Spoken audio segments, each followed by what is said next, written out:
to preserve the ability of Zelensky and the Ukrainians to fight for their independence. Otherwise, Putin would be sitting in Kyiv with his eyes on the rest of Europe, starting with Poland. And why don't you tell the 800,000 Polish Americans right here in Pennsylvania how quickly you would give up for the sake of favor and what you think is a friendship with what is known to be a dictator who would eat you for lunch.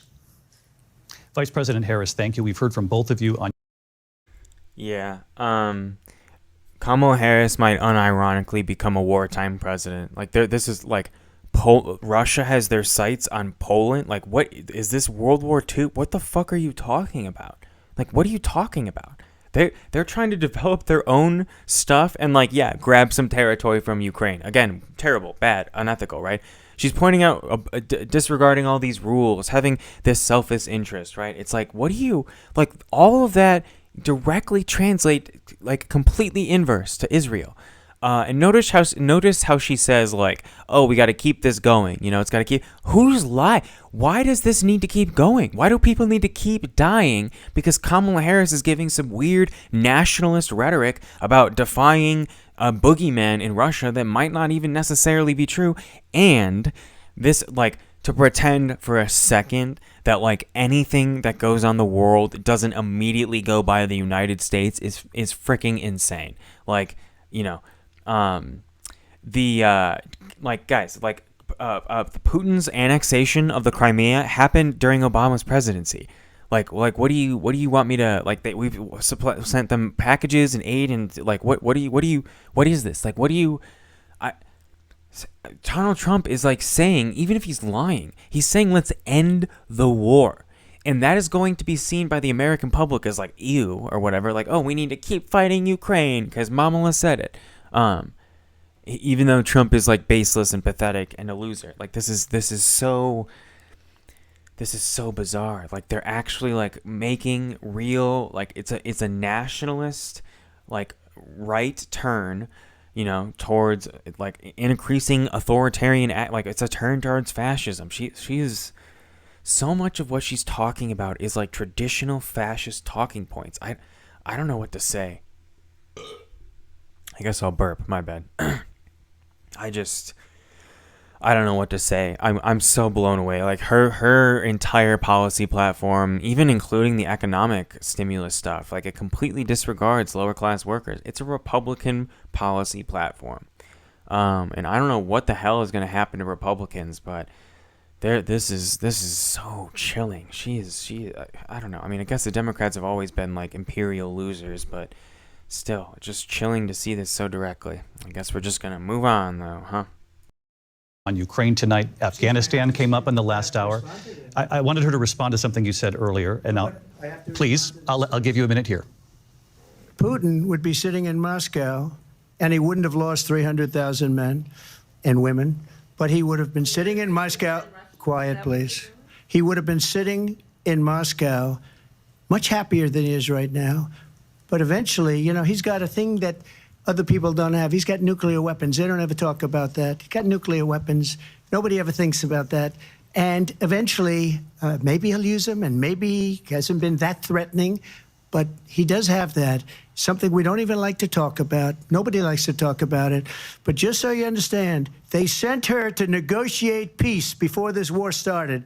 3 days later, he went in and he started the war because everything they said was weak and stupid. They said the wrong things. That war should have never started. She was the emissary. They sent her in to negotiate with Zelensky and Putin, and she did. And the war started 3 days later. And that's the kind of talent we have with her. She's worse than Biden. In my opinion, I think he's the worst president in the history of our country. She goes down as the worst vice president in the history of our country. But let me tell you something. She is a horrible negotiator. They sent her in to negotiate. As soon as they left, Putin did the invasion. President Trump, thank you. You did bring up something. You said she went to negotiate with Vladimir Putin. Vice President Harris, have you ever met Vladimir Putin? Can you clarify tonight? Yet again, I said it at the beginning of this debate, you're going to hear a bunch of lies coming from this fellow. And that is another one. When I went to meet with President Zelensky, I've now met with him over 5 times. The reality is it has been about standing as America always should as a leader upholding international rules and norms, as a leader who shows strength, understanding that the alliances we have around the world are dependent on our ability to look out for our friends and not favor our enemies because you adore strongmen instead of caring about democracy. And that is very much what is at stake here. The President of the United States is commander-in-chief, and the American people have a right to rely on a president who understands the significance of America's role and responsibility in terms of ensuring that there is stability and ensuring we stand up for our principles and not sell them for the benefit of personal flattery. We've talked about Ukraine and Vladimir Putin. I do want to talk about Afghanistan. It came up in the first hour. Yeah, I mean, there it is, right? He literally just asked her, has she ever met with Putin? And she didn't say whether or not she did. She deflected with a talking point about idealistic, language and America, abroad, freedom, democracy. She didn't answer the question. And Trump has also avoided the question nonstop, but since he's more insane and ridiculous, they pointed out more. Excuse me, sorry for all the burping. Since they pointed out more, because he's so absurd and obscene, she can just get away with it. Maybe they're just trying to move on, but I don't know.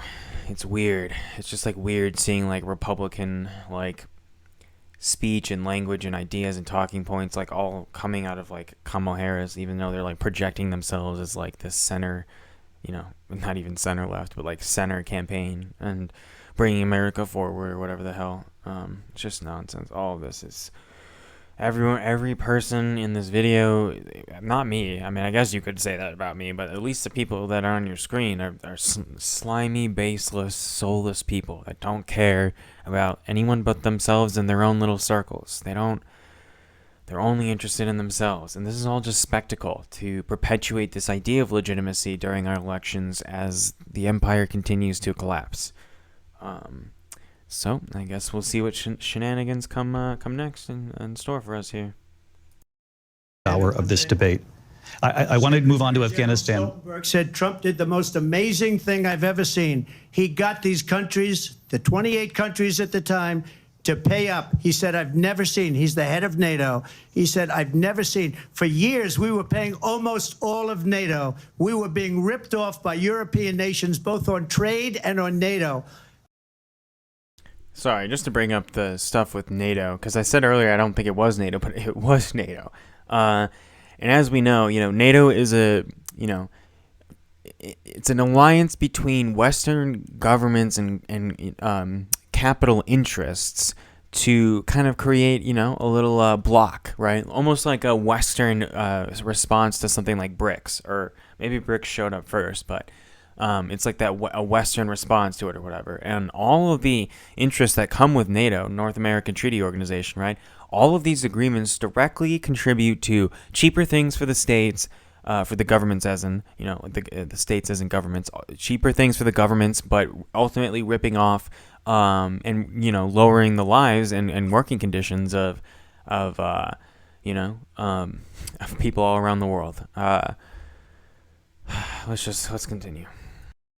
I got them to pay up by saying one of the statements you made before, if you don't pay, we're not going to protect you. President Otherwise, Trump. we would have never gotten it. He said it was one of the most incredible jobs that he's ever seen done. Thank you. I want to turn to Afghanistan. It came up in the first hour of the debate, and we witnessed a poignant moment today on Capitol Hill, honoring the soldiers who died in the chaotic withdrawal from Afghanistan. I do want to ask the Vice President, do you believe you bear any responsibility in the way that withdrawal played out? Well, I will tell you, I agreed with President Biden's decision to pull out of Afghanistan. 4 presidents said they would, and Joe Biden did. And as a result, America's taxpayers are not paying the $300 million a day we were paying for that endless war. Liberal cognitive dissonance is a strain of weed I am very strongly interested in smoking. Whatever she's on, I want some. I want some. because 2 minutes ago she's like, we need to keep on sending Ukraine arms, but now it's about Americans not paying taxpayer dollars, which again is an interesting pivot, because you could easily, as like the girl boss candidate, be talking about how this is about trying to protect women, and you had your fucking you had the efforts, you had the invasion, all of that didn't work, and it's best to let the Afghani people determine their own blah blah blah blah. No, her point is going to be about saving money, which again is valid, but my dude, not only does that not work with Ukraine, that also doesn't work with Israel, and that's not including all the other stuff, all the other governments, all the other stuff we're sending to Japan or Taiwan or the Philippines or other U.S. territories and interests, all with American taxpayer dollars, not from billionaires, mind you, not from any of them. Screw those people. They're not paying that. They want their little yachts and all that, plane rides and all that stuff. We are the ones fronting the bill, from genocide to unjust wars to,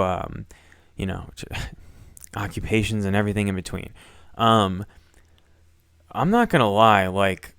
I don't know what the hell that question was. I agree with Kamala. Biden should have pulled out of Afghanistan, period. That's one of the only good things that President Biden did during his administration, which was a total of 3 things. Similar to Trump, actually. They both only did total of 3 good things. Wow. It's interesting how U.S. presidents have so much power but don't end up doing so much, huh? Kind of interesting how that works. I wonder if there's anything there. I don't know. I guess let's let her finish, see where she's going with this. And as of today, there is not one member of the United States military who is in active duty in a combat zone in any war zone around the world, the first time this century. But let's understand how we got to where we are. Donald Trump, when he was president, negotiated one of the weakest deals you can imagine. He calls himself a deal maker. Even his national security advisor said it was a weak, terrible deal. And here's how it went down. He bypassed the Afghan government. He negotiated directly with a terrorist organization called the Taliban. The negotiation involved the Taliban. The Taliban were personally propped up by the United States government, including Democratic leaders. We've regularly met with quote-unquote terrorist groups, not just in the traditional sense of terrorists, but actual terrorists, Israeli paramilitary groups that have been called terrorists, or brown shirt stuff.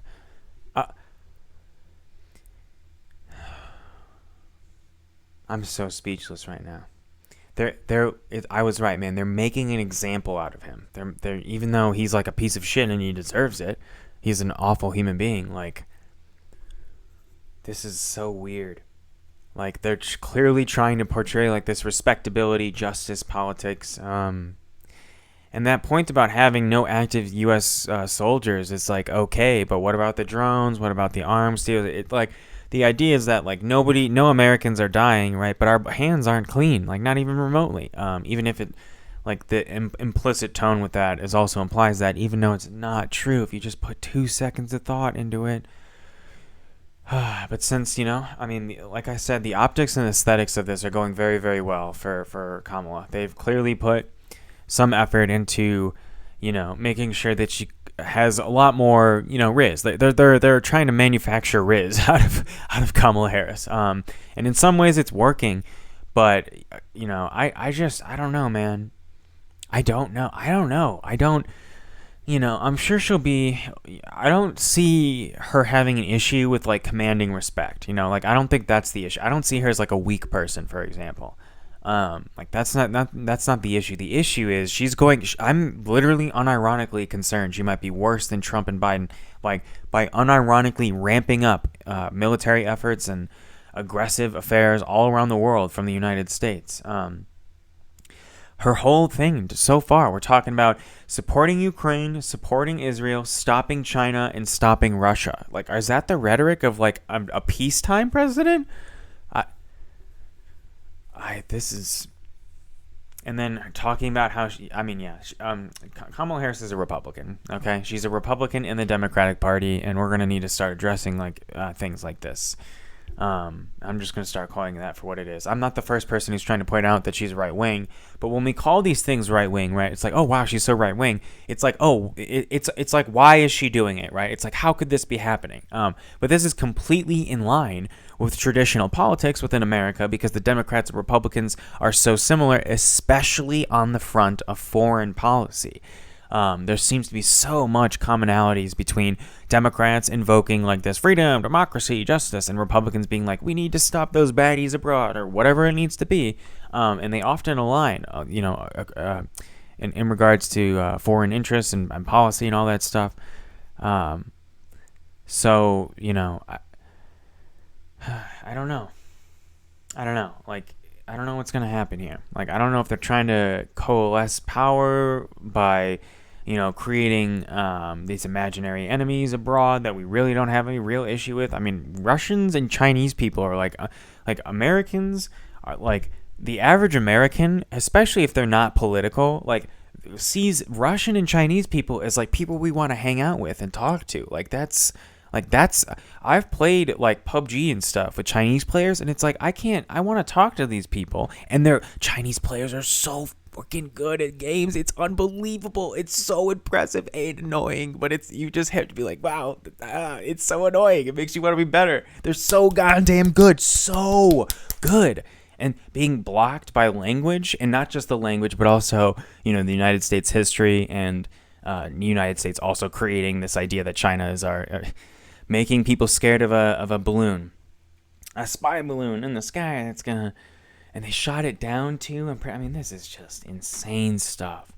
I find it so absurd. She's all like protecting women and protecting justice. I'm a prosecutor who stopped criminals, and it's like her entire, like, she's unironically talking about creating aggressive policy agendas for foreign actions. Like, unironic, like, I don't know. I mean, Trump was definitely like an unhinged, crazy lunatic, and in no way is, he better than her. But she's like unbelievably irredeemable. Like, there's just some perception that she's not, that we might be able to push her to the left, or maybe, she can whip people up in that ceasefire rhetoric. And I said this in previous videos I said this right after October 7th happened. There's going to be half a batch of liberals who show up during the movement, and they realize through social media and their friends that they have to care, or they look like bad people. So they start to say all this, like, oh no, I stand with Palestinians. Like, I'm totally, we need a ceasefire and peace, but they don't do anything, right? Or they're especially limp in their actions, right? Then the election comes around, right? And, with promising deals of like Mamala's girl boss energy, and like the child tax credit and the home buying credit, right? And all this anti-Trump stuff can just completely make people believe this stuff without, really needing to really put any thought into anything they believe whatsoever. Anything that's going on, any of the repercussions of this stuff that we might be dealing with or talking about, I don't know what the hell is happening. This is pretty insane to see. I can't lie. Getting 5,000 Taliban terrorists released, and get this, and the president at the time invited the Taliban to Camp David, a place of storied significance for us as Americans, a place where we honor the importance of American diplomacy, where we invite and receive respected world leaders. And this former president, as president, invited them to Camp David because he does not, again, appreciate the role and responsibility of the President of the United States to be commander-in-chief with a level of respect. And this gets back to the point of how he has consistently disparaged and demeaned members of our military, fallen soldiers, and the work that we must do to uphold the strength and the respect of the United States of America around the world. Vice President Harris, thank you. President Trump, your response to her saying that you began the negotiations. Yeah, thank you. Again, bringing people together for peacetime talks at Camp David is exactly the sort of stuff that Trump should be doing. That, like, I mean, I'll double check into this stuff to see if there's some kind of piece I'm missing, but her invocation of being like terrorist organization, meeting them there, it's a sacred place. No, this is a place that, historically speaking, where not just our allies go to meet to like talk and stuff like that, but it also our adversaries and enemies and people we're not on good terms with. It's literally meant to be not just a place, a settler colonial pocket for, imperial warlord presidents to go for their little vacation spots. That happens a lot too. All presidents are war criminals, but it's also a place where foreign policy, peace talks and things like that occur. And I'm pretty sure like Israel and Palestine former stuff might have. No, because nothing of that has happened in America. So no. But the point is that there's been all kinds of, whether it's with allies or not, people that have been brought there, especially through the president to have talks about ending stuff, and having Kamala do this weird rhetoric of like trying to, like, she's literally getting mad at him for trying to bring people together to bring peace. But since Trump is doing it because Trump is insane, Trump is awful, she's gonna get away with it. I mean, I guess let's see what's about to happen here with Trump's nonsense. What next level insanity is about to happen yet again? But maybe he'll say something that was slightly true and it'll get swept under the rug as well. Or, I mean, let's see what happens. The Taliban. So, if you take a look at that period of time, the Taliban was killing our soldiers, a lot of them, with snipers. And I got involved with the Taliban because the Taliban was doing the killing. That's the fighting force within Afghanistan. They don't bother doing that because, they deal with the wrong people all the time. But I got involved. And Abdul is the head of the Taliban. He is still the head of the Taliban. And I told Abdul, don't do it anymore. You do it anymore, you're going to have problems. And he said, why do you send me a picture of my house? I said, you're going to have to figure that out, Abdul.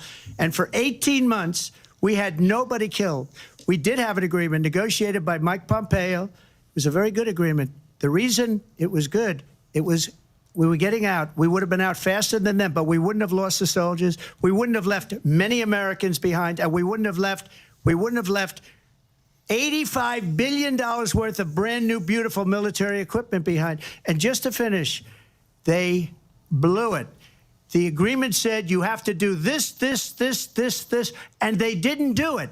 The agreement was terminated by us because they didn't do what they were supposed to do. I want to move on. And these people did the worst withdrawal, and in my opinion, the most embarrassing moment in the history of our country. And by the way, that's why Russia attacked Ukraine, because they saw how incompetent she and her boss are. President Trump, thank you. I want to move on now to race and politics. Yeah, I mean, incoherent mess. I mean, there was like some slivers of like, his like actual attempts at like policy passing and stuff. But even if everything he's saying is true, which it isn't, it's not. He's clearly trying to repivot and adjust to the norm and the narrative that's being set up here. Even though, he easily could have just like teamed up with Putin and let him take Ukraine. He's definitely trying to portray himself as like a more peaceful person now. But he did that originally, and he's still like a crazy warmonger. But I feel like Trump doesn't have like the savvy or the calculation to like actually care about, like he just does stuff. He's like pure id. And, he was literally just an incoherent mess there. And any semblance of genuine cogency was thrown out the window with every act that Trump has. The only reason that Americans had to suffer is because the invasion and occupation started in the first place. We don't need to be involved in West Asian affairs at all. We could be like a mediation and...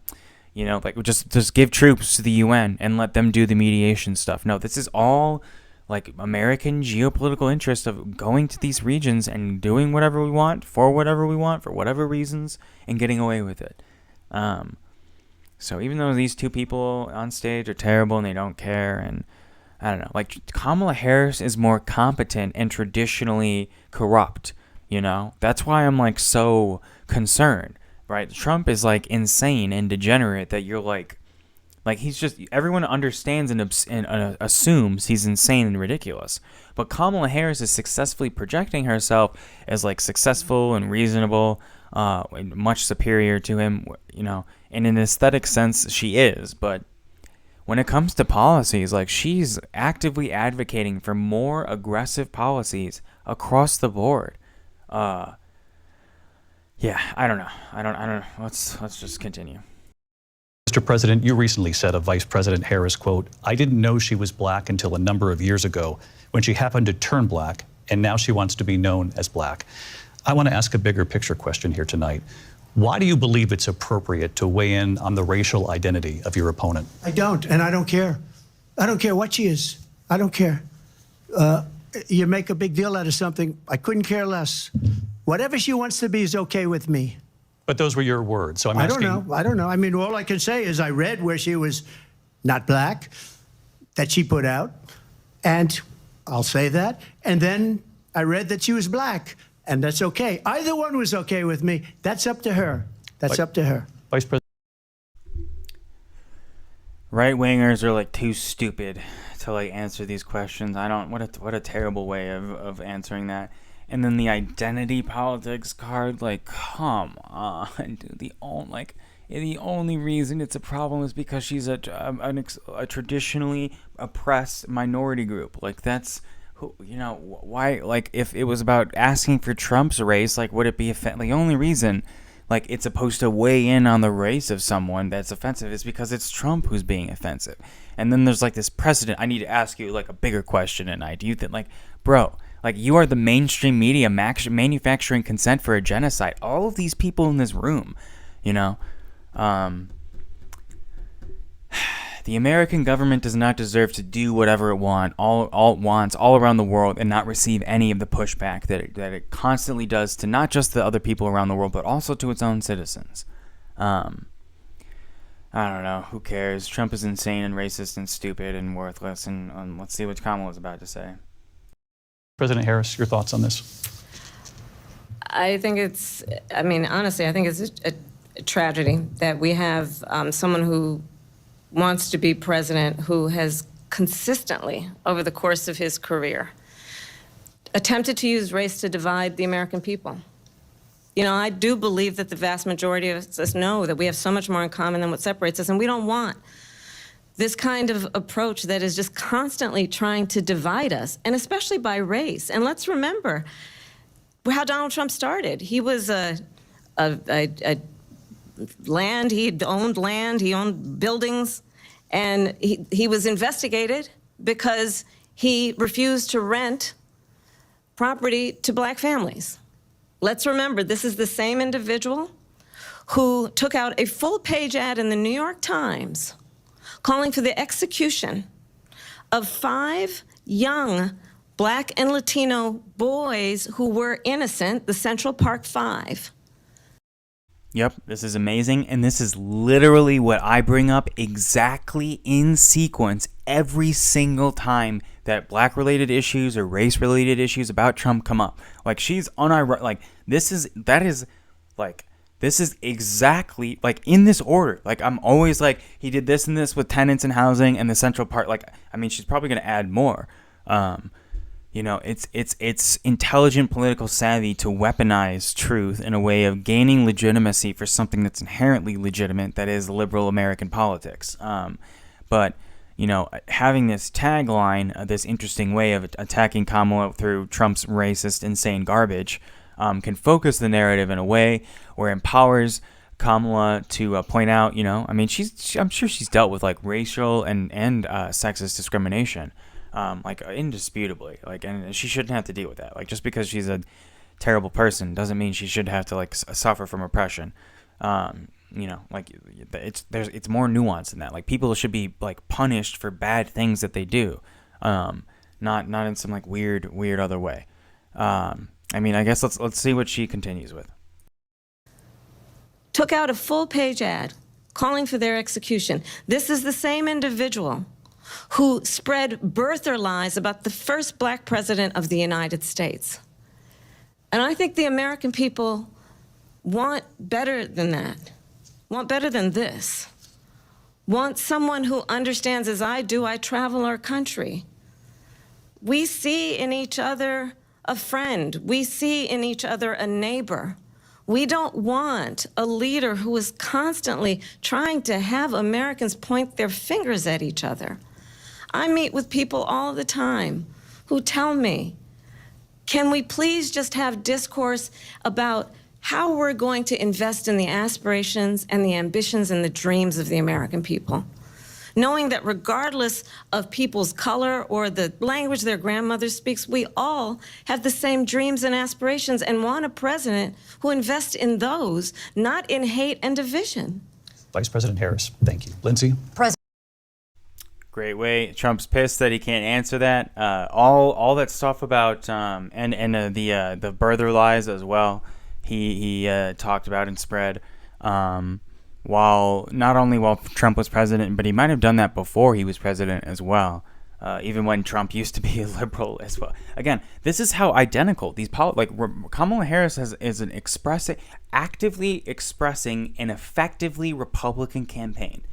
Donald Trump was a liberal and Democrat for years who supported women's rights to choose. These ideologies are so much more similar than Americans think. But culture issues and aesthetic issues really, really just sweep people up into it and kind of catch their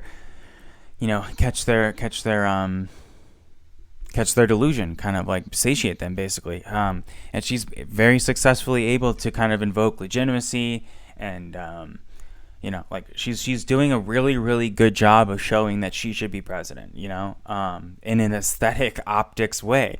But if you're politically autistic, such as myself, I'm not only unimpressed, but I'm also terrified because she unironically seems like she might be a wartime president. But I'm not gonna, we don't know anything yet. There's so much, Trump had an assassination attempt. Biden's stepped down. Kamala is now the forefront runner of the presidential election in 2024. We just had COVID in 2020. There's wildfires nonstop, a genocide, Ukrainian war. There is a lot going on. Everybody acted like when the Berlin Wall came down and the Soviet Union, quote unquote, collapsed, which again it didn't. It was literally illegally dissolved. If you want to find that out, there's a video by Second Thought, and I think there's a video by Hakeem as well that everyone should check out. Check out those YouTube channels. The Deprogrammed Gentlemen are all amazing, beautiful human beings. And I think you should absolutely, Ugopnik, Hakeem, and JT Chapman, who runs a Second Thought, and also another channel called First Thought, and I think he has another one as well, but I'll stick to the political stuff. All people you should check out, all people who have influenced me a lot, all people who actively influenced me through their own creation, in a parasocial passive way to start doing this stuff. And so you should check that out because they have excellent videos. And one of them is about how, Russia almost had this covert coup where there was a small majority voted and they just kind of decided that communism wasn't real anymore, despite insane pushback and turnout from the Russian people. So that whole thing was not good, just in general. In any way, it wasn't even smooth. And everybody acted like after that stuff happens, capitalism won, communism lost, right?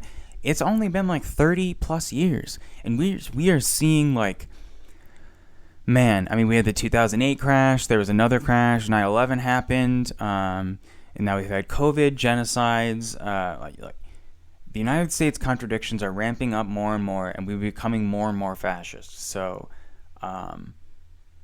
I don't know. This is insane. And it's good to be moving on because I don't want to listen to Trump's garbage, but in an equal sense, I would imagine Republicans and conservatives are going to lose their shit because they're going to perceive Trump as being treated unfairly, right? But they're not doing that because he's being treated unfairly. They can't trust him to why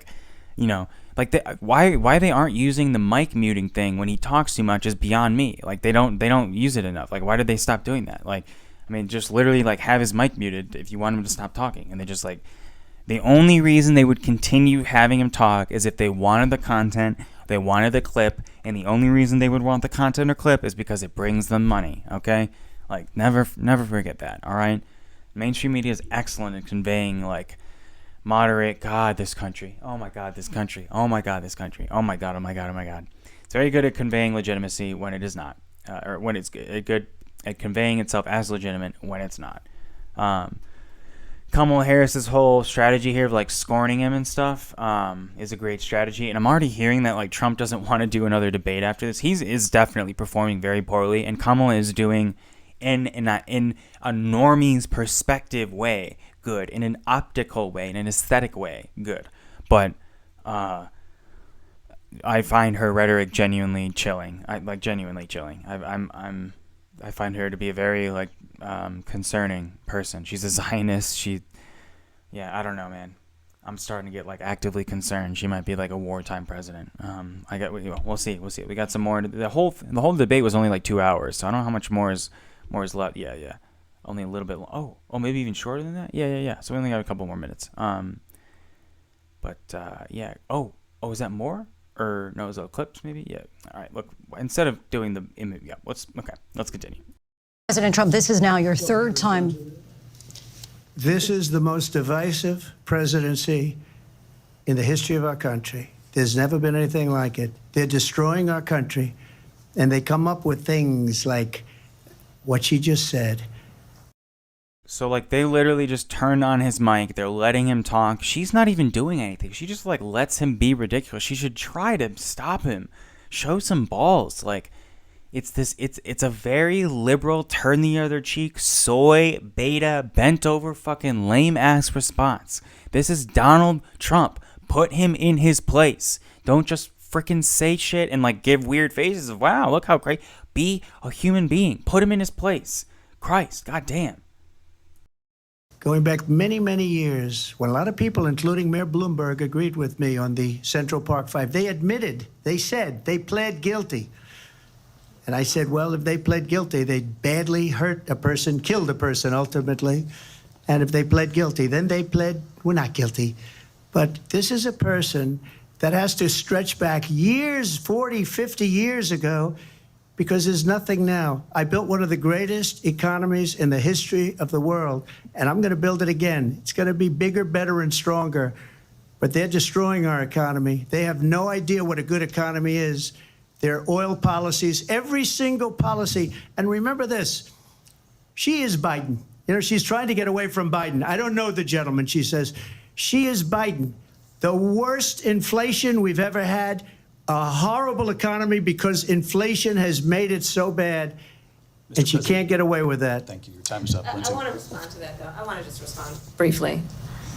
Clearly, I am not Joe Biden, and I am certainly not Donald Trump. And what I do offer is a new generation of leadership for our country, one who believes in what is possible, one who brings a sense of optimism about what we can do instead of always disparaging the American people. I believe in what we can do to strengthen our small businesses, which is why I have a plan. Let's talk about our plans and let's compare the plans.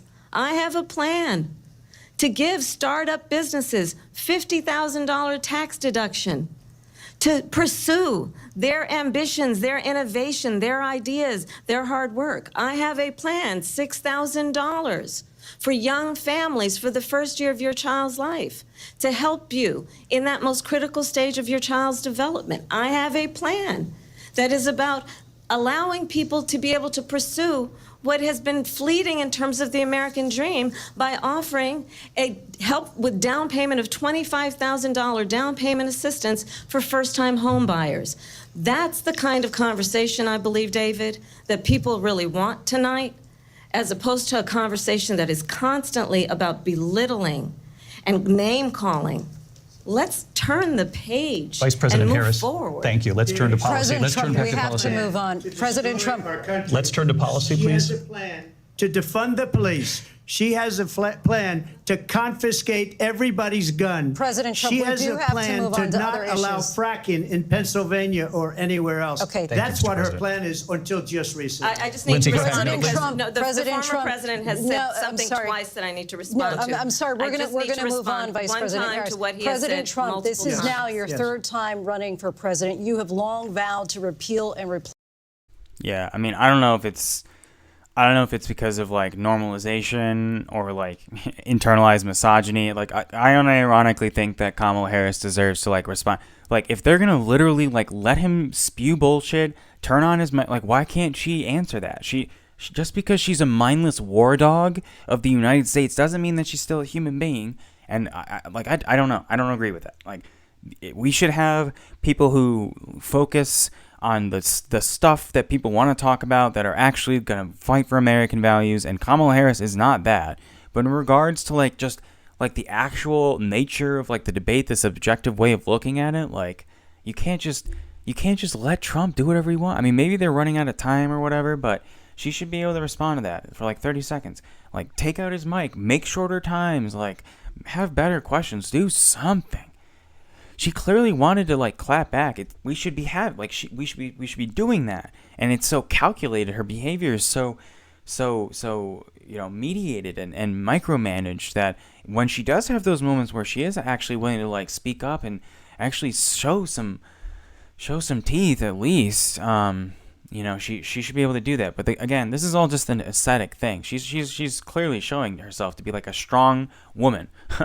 like a Kuvira type almost. Like she's like Kuvira for America. That's what the great uniter, bringing everybody together and a sense of optimism. But this time it's a smile on her face instead of like weird like fascist speeches or whatever. Man, she's literally like a wholesome Kuvira. That's like a creepy Kuvira in some ways. I don't know. It's just kind of dumb. That was dumb. They should have been able to let her respond even if she is terrible. And they keep letting Trump cook when he shouldn't be cooking at all. Let's continue. Place the Affordable Care Act, also known as Obamacare. You have failed to accomplish that. You now say you're going to keep Obamacare, quote, unless we can do something much better. Correct. Last month, you said, quote, we're working on it. So tonight, 9 years after you first started running, do you have a plan, and can you tell us what it is? Obamacare was lousy health care, always was. It's not very good today. And what I said, that if we come up with something, and we are working on things, we're going to do it, and we're going to replace it. But remember this, I inherited Obamacare because Democrats wouldn't change it. They wouldn't vote for it. They were unanimous. They wouldn't vote to change it. If they would have done that, we would have had a much better plan than Obamacare. But the Democrats came up. They wouldn't vote for it. I had a choice to make when I was president. Do I save it and make it as good as it can be, never going to be great, or do I let it rot?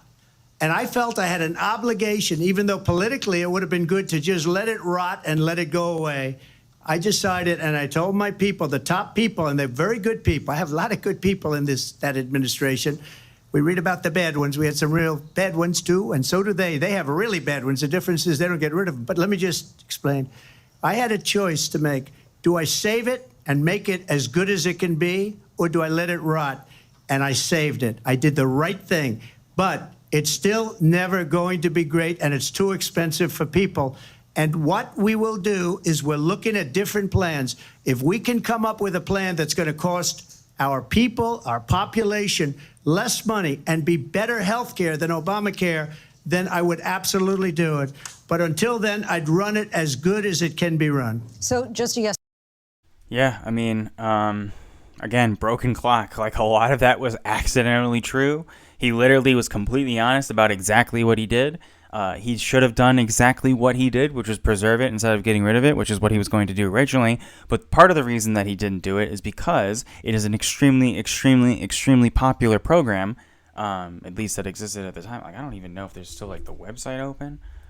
Oh, like, if I Google it, Obamacare, healthcare.gov, still need healthcare insurance. Check if you can enroll, pay your premium. I mean, it looks like it is. It looks like there's something left of it, even if it is completely just, in its like last stages, in its remnant stages. Everything he just said was like accidentally true and like good policy politics, yeah, from like a liberal perspective as well. He did that for selfish reasons, for his own political gain, but it was like objectively the right thing to do, like he said.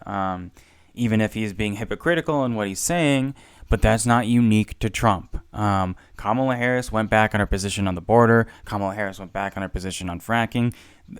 just to act like Trump. If anybody complains about Trump being inconsistent, like your critique is inconsistent, because Kamala Harris is inconsistent as well. So be a little consistent by calling people out inconsistent, and realize that there is a consistency to inconsistency. Yes? Okay, cool. Let's see if Trump can answer the question. I think it's, yeah, let's see if. Yes or no, you still do not have a plan. I have concepts of a plan. I'm not president right now. But if we come up with something, I would. Oof, yeah, that was a bad answer, and it's on Kamala Harris's face. Yeah, I mean, again, she has political instincts and savvy. She's like, did you really, like, that's terrible thing. You can't, he's being, like, too honest. Like, we know you don't have a plan. Everybody knows that. You're not supposed to say this. Dude, he did so bad. Like, his strategy of, like, talking to save his ass. I mean, it was always bad. It was always precarious. But, like, it's genuinely, whether it's talking about immigrants eating cats or dogs, or, like, not having a plan on the campaign trail. She's also not. Yeah, man, this is pretty bad for Trump. He's doing extremely poorly, even as a blubbering old fool. And yeah, I mean, Kamala Harris's face says it all. Like, what do you, man? I mean, Trump is so absurd that they can really play this up. And he's what an idiot, Jesus Christ. Would only change it if we come up with something that's better and less expensive. And there are concepts and options we have to do that. And you'll be hearing about it in the not too distant future. Vice President Harris, in 2017, you supported Bernie Sanders' proposal to do away with private insurance and create a government-run healthcare system. 2 years later, you proposed a plan that included a private insurance option. What is your plan today? Well, first of all, I absolutely support, and over the last 4 years as vice president, private healthcare options. But what we need to do is maintain and grow the Affordable Care Act. But I'll get to that, Lindsay. I just need to respond to a previous point that the former president has made. I've made very clear my position on fracking. And then this business about taking everyone's guns away. Tim Walz and I are both gun owners. We're not taking anybody's guns away. So stop with the continuous lying about this stuff.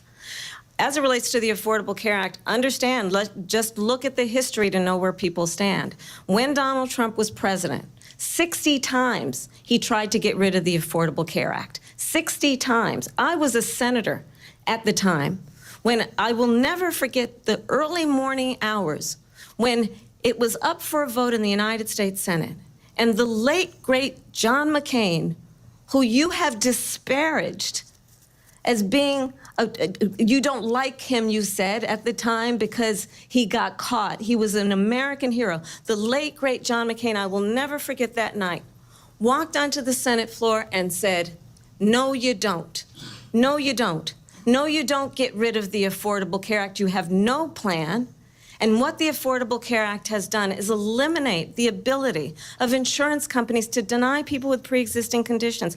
I don't have to tell the people watching tonight, you remember what that was like? Remember when an insurance company could deny if a child had asthma, if someone was a breast cancer survivor, if a grandparent had diabetes?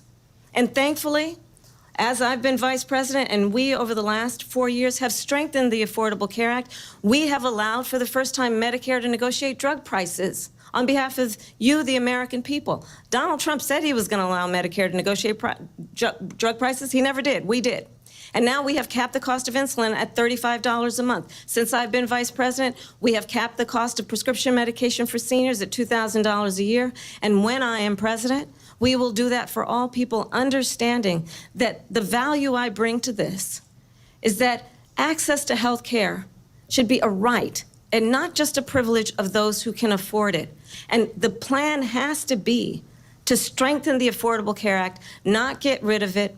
Vice Past President his prologue Harris, thank in terms you. of where Donald Trump stands on that. I want to move to an Yep, very like corporate Democrat response. The access to healthcare is not the problem. It is the cost of healthcare that is the problem. And the fact that she's trying to bring up points about keeping insulin costs at like $35 when it should be free, it should be entirely provided by the government. There should be no people trying to make insulin for profit or senior prescription. All of this stuff should be covered, okay? I guess that's like a leftist interpretation of the situation. And then this is when people say stuff like, well, you gotta like really, she's trying, like, no. These are all Republican talking points being delivered through Kamala Harris. And you believe that this is going to be some kind of legitimate progressive policy? No. Having healthcare policies which cover as much as possible, creating unions for healthcare workers, like building an actual sustainable healthcare system is way better. But Kamala Harris is focused in a political strategy sense to win this debate, so she's going to bring up, Trump tried to get rid of the Affordable Care Act 60 times, which I don't know if is true. I know he tried to get rid of it multiple times. But at the same time, he absolutely chose to preserve it. And she brings up this point about John McCain being the only person to turn it down, like there weren't just an entire Senate of Republicans who literally just voted to get rid of it. Those same Republicans that she supports, she glazes, she says she would put on her campaign trail, her on her in department staff, like the same Republicans who like tried to get rid of that, like she wants to bring on her like again, all of this stuff is just like mindless speech to placate this, to put in space to like talk to filibuster because she's a politician, and help her gain points and hopefully win the election, at least from a Democratic perspective, in November. I need you to understand that so much of what she's saying is just lies, and the truths that are part of it are being used in a way to gain points for her campaign, to show her own legitimacy in a way that every political person does. This isn't unique to Kamala Harris, but the United States of America operates in this way, where they have their Bidens and Obamas and Bushes and Clintons, and these people take, they have their personalities to go up and, play the role of emperor, even though everyone like puts their name, they check their name to a box on a piece of paper every 4 years. Yeah, that's definitely how democracy works. And then that's like the, basically like a royal family to like keep for everyone to admire and pretend like they put in office and is really going to fight for people. And this is all, these are all people who are desperate. These are the beliefs and ideas of people who are desperate and broken and conditioned to believe that they have nothing. And so when you create and starve a public that's just, devoid of like connection, community, critical thinking, like this kind of stuff is going to sell. Even though she is deliberately her rhetoric is so authoritarian. It's unbelievable. Like I have never seen, like her stuff in the past was about like drug costs, like legalizing stuff, like an eco transition, stopping like a conflict, stopping Trump, and then like obviously like race related issues, but this is just like she is like an unironic like war dog, like unironically like this. I don't know. It's good to see that they let her have that moment where she did get to respond for a little bit. But again, I just, I don't know, man. We could do so much better than this, And I think there's going to be enough people who think that Kamala is going to be the GOAT. But maybe, I don't know. She might be able to pass some things that are sufficient to kind of like keep the empire from hemorrhaging right now. But I really don't, especially with a Republican Party platform. Like my thought process was, especially when they brought on Tim Walz for the ticket, was, are we going to see a social democracy turn in America? Which also made my stomach turn and made me terrified, right? Because if you put you start cleaning up our cities and you bring housing for homeless people and you make a green economy and you basically create Americans, their lives get better, you can still manufacture consent locally through that way and then end up doing whatever you want abroad. As long as, the labor aristocrats at home are completely... the bread and circus keeps on rolling, right? And not just the bread and circus, but like some decent policies, like in a real social democracy. But social democracy is the left wing of fascism. And the reason that's true is because it is it seeks to achieve the idea, the real idea of like communist and socialist, like equal prosperity, universal self-actualization, and attempts to kind of achieve that through the exact same methods of the status quo: war, domination, acquisition, monopolization, state control, in a capital interest way, like excessive, abusive, totalitarian state control, no localized control, I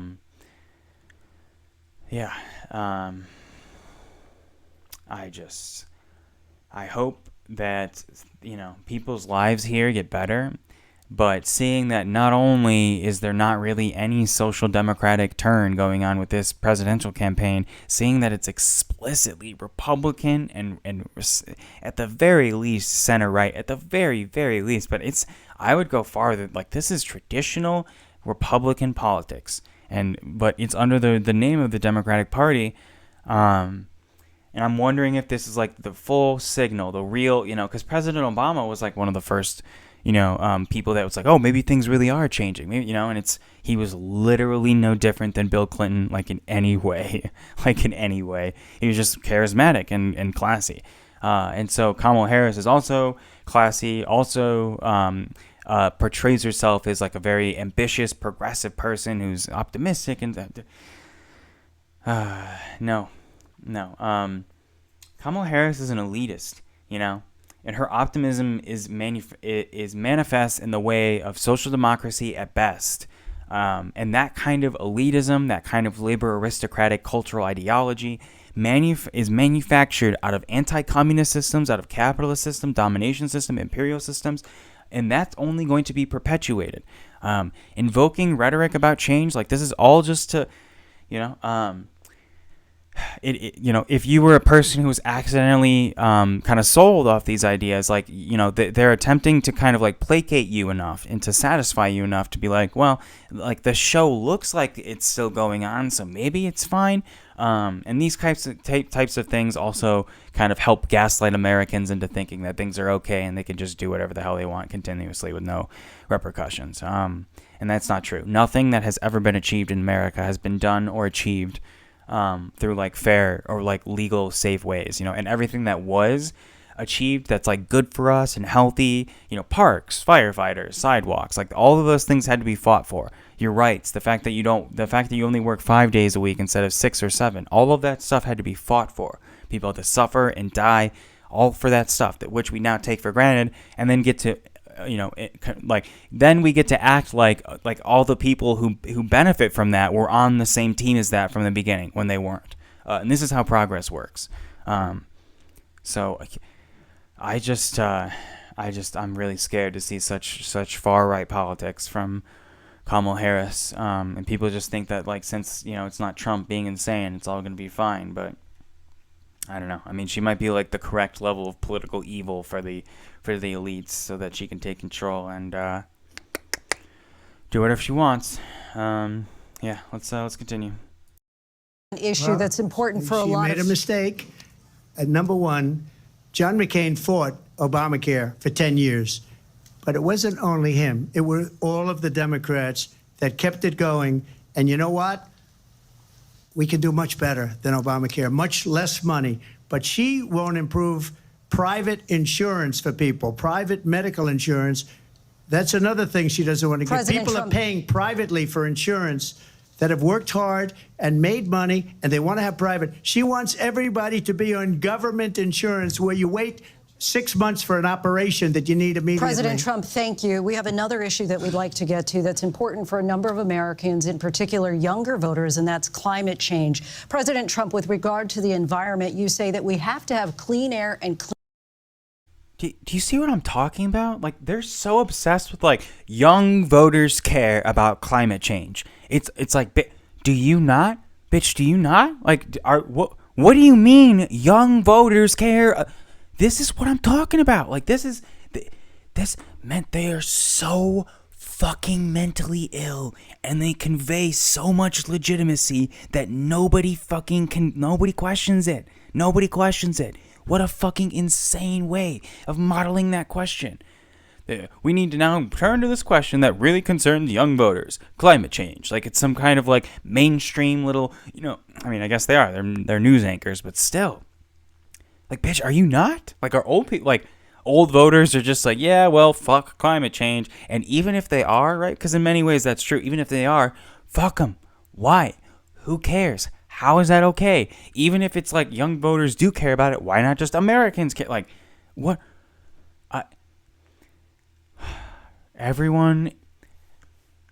American entities are so atomized. They're not actually connected with one another that this is the type of shit that you hear from it. This nonsense. God damn. The only good thing coming out of this is my burps or the gas clearing out of my body. This is insane. What a cunt. What a shitty fucking terrible shitty fucking society and way of looking at all of this in every way. Just dog shit. Just dog shit questions, dog shit perspectives, dog shit people, just fucking trash. Everything about it is trash. Vice President Harris, you call climate change an existential threat. The question to you both tonight is, what would you do to fight climate change? And Vice President Harris, we'll start with you. 1 minute for you each. Well, the former president had said that climate change is a hoax. And what we know is that it is very real. You ask anyone who lives in a state who has experienced these extreme weather occurrences, who now is either being denied home insurance or it's being jacked up. You ask anybody who has been the victim of what that means in terms of losing their home, having nowhere to go. We know that we can actually deal with this issue. The young people of America care deeply about this issue. And I am proud that as vice president over the last 4 years, we have invested $1 trillion in a clean energy economy, while we have also increased domestic gas production to historic levels. We have created over 800,000 new manufacturing jobs while I have been vice president. We have invested in clean energy to the point that we are opening up factories around the world. Donald Trump said he was going to create manufacturing jobs. He lost manufacturing jobs.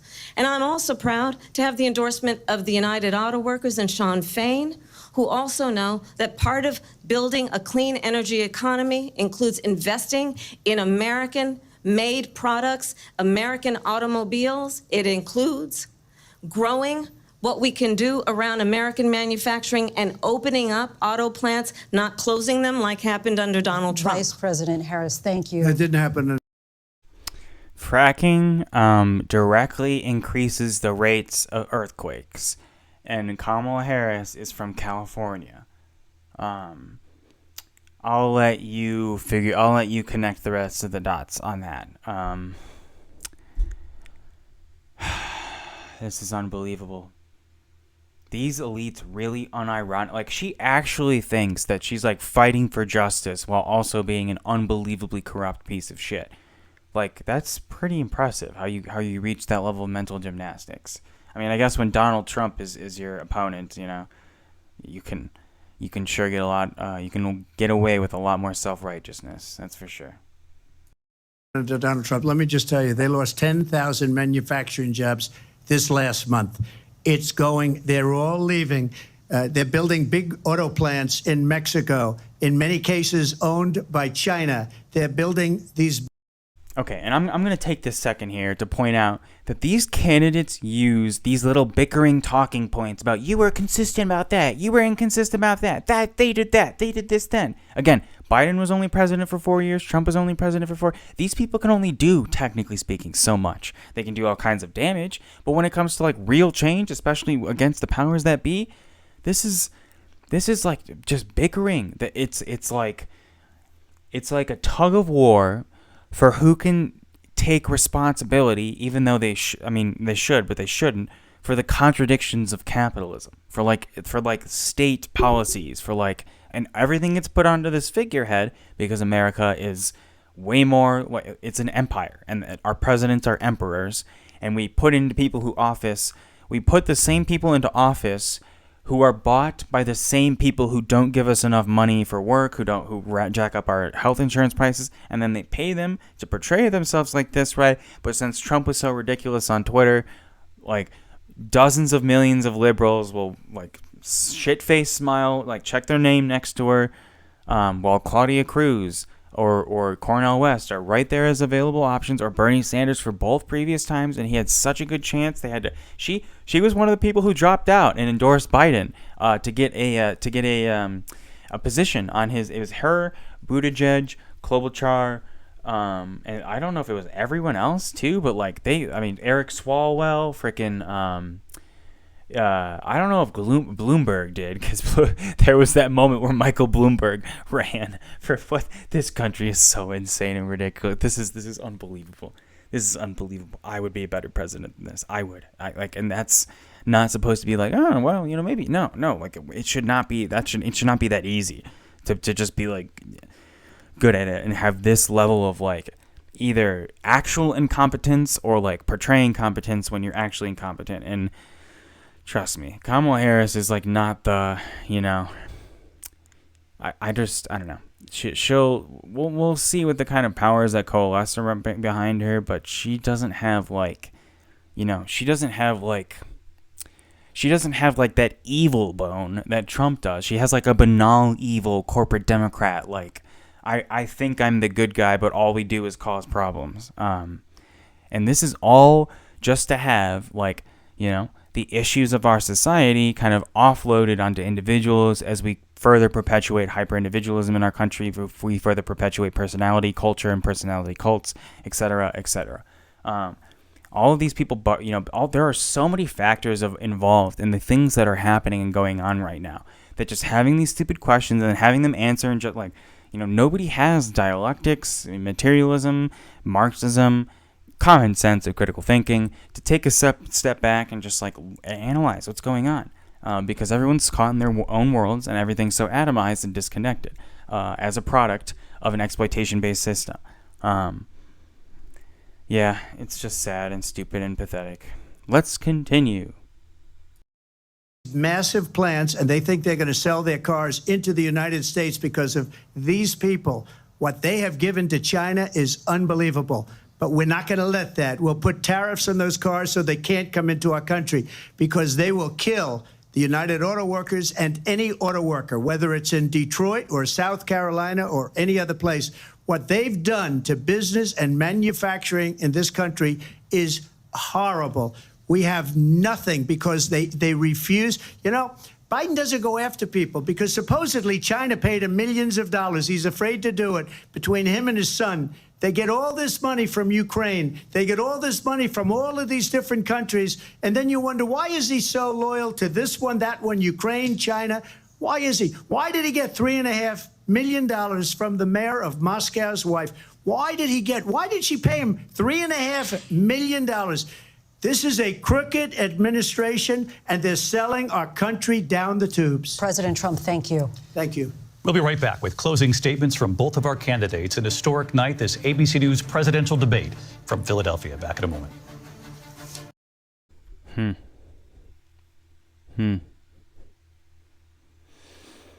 These debates are a lot shorter than I thought. Closing statements already coming up, like less than 2 hours of debate. They're usually way longer. Way more issues. Even the studio is like small. There's no audience. I mean, maybe there shouldn't be because of like COVID and stuff. But are you guys seeing the studio here for a second? Like, is this? Yeah, like look at this. Look at the studio. Even like the studio doesn't have like that many graphics up, and like, I mean, maybe that's just like the shot from here, but weird. I don't know, man. It's just like, there's no way I'm the only person seeing this. Like, it's way. I don't know. I guess they're at the you know what they're at? That's why. They're at the they're at some like National Center of something in Pennsylvania. That's why. Like the National Constitution Center or something like that. But still, I don't know, man. It's weird. Weirdly, I don't know.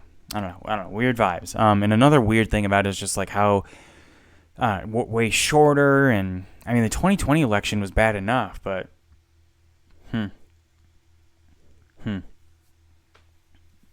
Look, I don't think there's a whole lot more to add than what I've said so far. other than like Kamala Harris is doing okay. Like she's kind of like upselling her own policy and agenda. And since most Americans are completely out of touch, they have no idea that she is, just another like mindless, pathetic corporate Democrat. She's no different than a Amy Klobuchar or a Cory Booker or Jamie Raskin. These people might have some redeeming qualities, but at the end of the day, they'll get in line and they will listen to whatever, especially like AIPAC, for example, right? As we can now all see. They're Zionists. They're when I make the most possibly progressive that the liberals and Democratic Party in America could possibly become is social democratic. And that would be the farthest that they could go to the left, if that you could even call that left. But with the types of things that they claim they want to pass, even though, again, their policies have gotten significantly more right-wing within 4 years. Even though the rhetoric back then was invoking a level of progress and Democrats were trying to, I think they had created this identity of like, we're like the last line of defense against Republicans. But any person who like's been doing this for a while or like knows what's going on knows that they do nothing. She was vice president for 4 years, and she could have done anything to pass abortion protections, anything, just do anything. They could have done anything at all. They could have done anything, and they did nothing.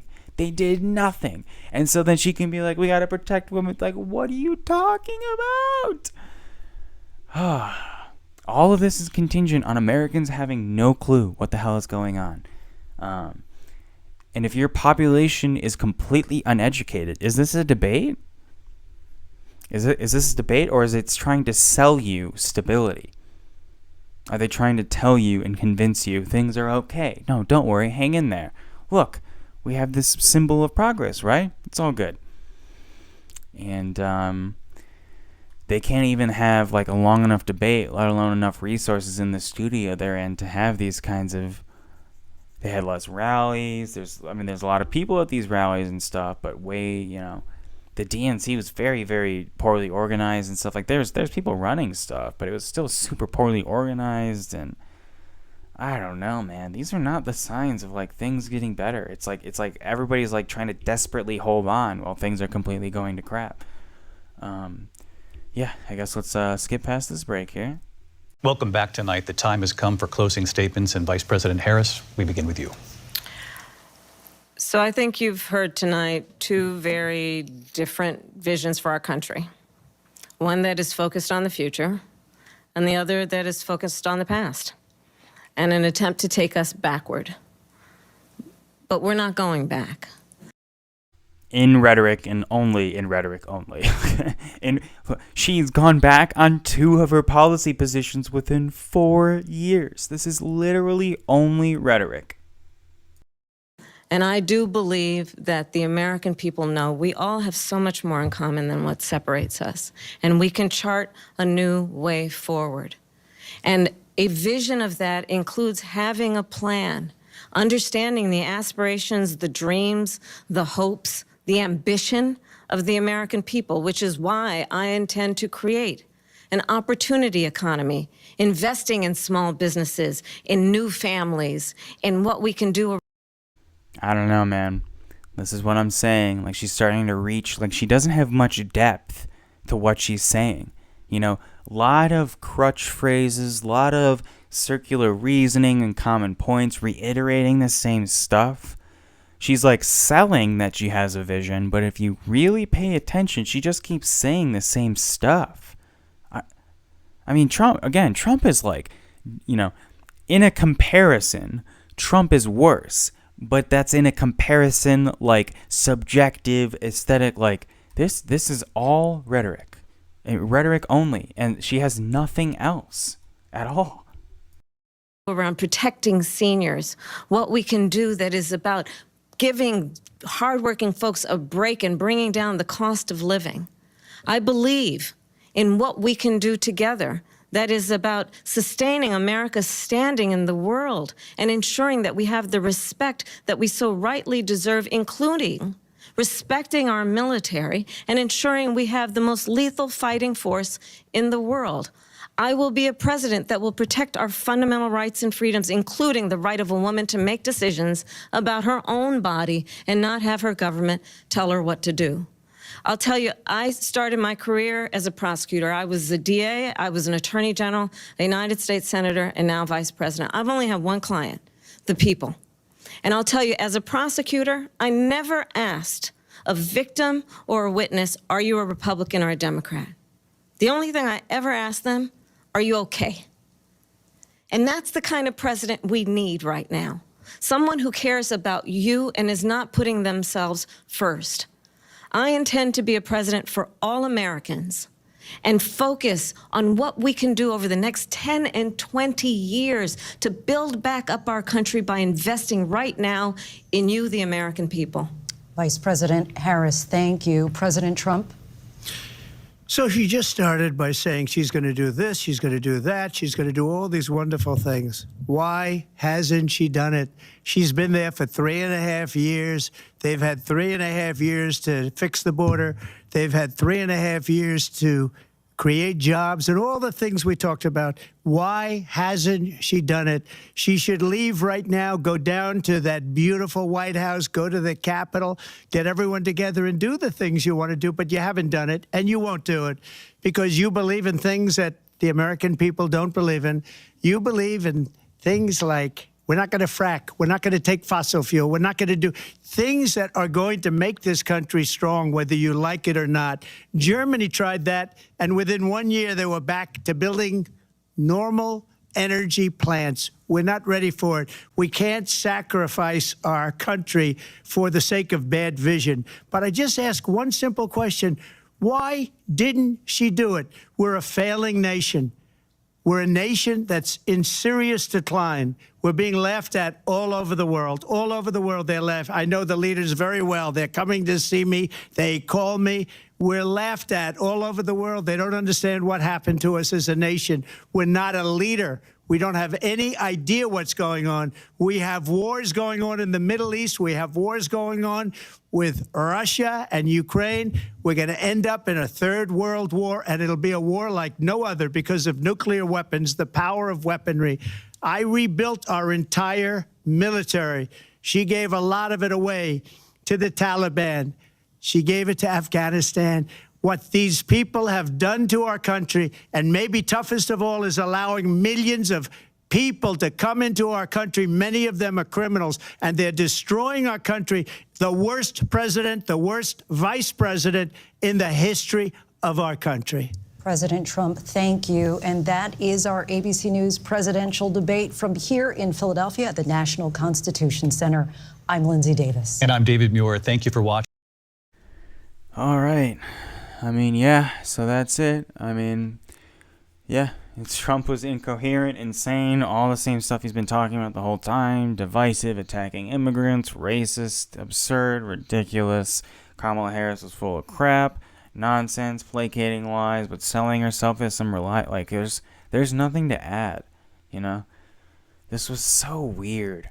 This was so like this was so controlled and like I don't know. It doesn't even feel like it was a real debate. It was just like artificial discussion, and the vibes are creepy and off. And man, I have nothing to add. Like I there's nothing to like say. All this stuff I said during it, and you know, the only thing I walk away from this is like we're cooked, man. We are so screwed. And maybe enough people will be sold off this and be like, yep, this is enough, and she's going to do enough for us. But, I mean, your material conditions are going to continue to get worse. Your employers will have, like, weird compensating pay raises for stuff to, like, meet, you know, the bare minimums of stuff going on right now. So, like, when inflation skyrockets, right, they have to do that or else, you know, it's going to collapse. So these contradictions are only going to continue to swell up and get worse, and I don't know. This all, like, Like, I remember watching the 2012 debates, and I was like 15 or 16 or something like that, way younger. And then there was the 2016 stuff. Like, 2016 and 2015 felt like a real, you know, 2015 is very commonly like a very popular good year for a lot of Gen Zers. There's no way I'm the only person who feels that way. And so, the debates were a lot. I mean, I guess there's a lot more candidates and stuff like that. And since there aren't like any actually potentially like interesting or promising candidates, the closest we have are like Bernie Sanders. But even then, he's a freaking Zionist. We have none of that. So it's like everything's like cutting corners, doing the best with what they have, like using less is more, like, and it's so weird. So much money to like make people look nice and rich and polished, and like you just listen to them and there's nothing inside. There's nothing. They have sought a level of existence that has dehumanized them entirely, that they don't have like the things that actually make them human anymore. So everything like appears as like organic and natural and human and connection, blah blah blah. But I mean, we'll have to see if there's another debate. We'll have to see what the things are, the people's reaction to it. It seems like Harris did well. People are going to see a lot of like, she did well in our perception. A lot of people might think that she might get enough popularity. We'll have to see what happens after this. But yeah, this is some pretty unimpressive stuff. I find Kamala's rhetoric and speech like more and more disturbing and chilling the more and more we go along with this stuff. I think Trump is like very obviously just, crashing and burning. The dude had an assassination attempt and people didn't even really care. Biden was like, I hope we can all stand together, but Kamala didn't even bring it. Like nobody cares. That's the state of America. Okay, presidents can have assassination attempts and they're just another Tuesday, right? And then they like. All of the people that own mainstream media, for example, the political donors, for example, they'll put in resources to do things like this, to portray that, no, you have a political system, they're debating stuff. But, I mean, as a person who's been, like, semi-sentient for, like, a few years now, you can clearly see, like, they're doing so much less. Like, the debates are shorter, they're working with less resources. And this kind of like penny pinching only continues to ripple throughout things. Another similar random comparison right now is, and if you've watched stuff on my channel, I play World of Warcraft and I play a lot of Overwatch, so I'm a big Blizzard fan. And Microsoft again just fired like 87 people from people on their Activision Blizzard staff, trimming even more people, even though. Right, Overwatch 2, insanely excited, blah blah blah blah blah. Diablo 4, blah blah blah blah, blah blah blah. And then Overwatch, or I already said that. Sorry, and then the Dragonflight expansion, and also the War Within now for World of Warcraft retail, which I don't play, but it's still doing its thing, right? All of this like marketing and imagery about like, no, things are getting better. Look at all these changes, blah blah blah. I think it's more like concessions that they have to give that are like quality of life for stuff, and that's just in regards to gaming, as things continue to get worse. And in comparison, it's the exact same situation with this, right? It's like, oh well, here's a tough lady who's gonna be hard on Trump, and she has all this stuff about building up the border wall and giving you money if you get a house, right? So that's gonna be.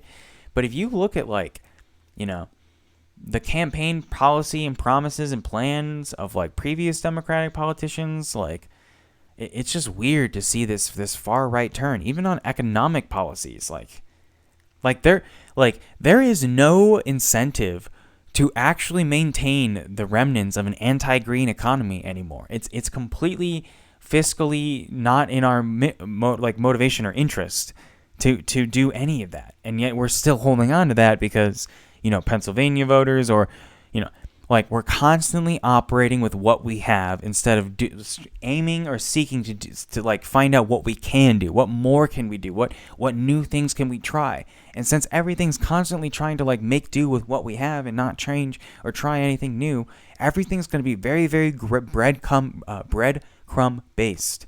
Like everything's going to be like that. And I don't know how to get people to like see stuff, or if we're just going to have to let things continue to get worse. And like, that's just, you just have to, I don't know what to do. I have no idea what to do because things clearly are so screwed and so cooked, and I don't know where to go from here. So, if you have thoughts, feel free to let me know. Tell me in the comments. Like, tell me everything you think about the video and the series, and what, you know, tell me whatever you think. Tell me what your thoughts are. I would love to know, because this is insane, at least from like a political person's point of view, right? Like, there's no way like normal people aren't seeing like the same insanity in so many ways, even if you're very like through not your own fault. It's not your fault. Like, they intentionally do this to like sell you on these things. I'd love to hear your thoughts. I'd love to hear what people want to say or think about this. Thank you so much for watching. I hope you enjoyed. If you made it all the way through, thank you again to everyone who's supporting me, just in being nice, like in general at all. It's really nice. It's just awesome. So, I guess that's it for now. Thanks again for watching. I hope everybody's doing okay. Take care. Look after yourselves and one another. Be safe. And I guess I'll see you in the next video. Peace.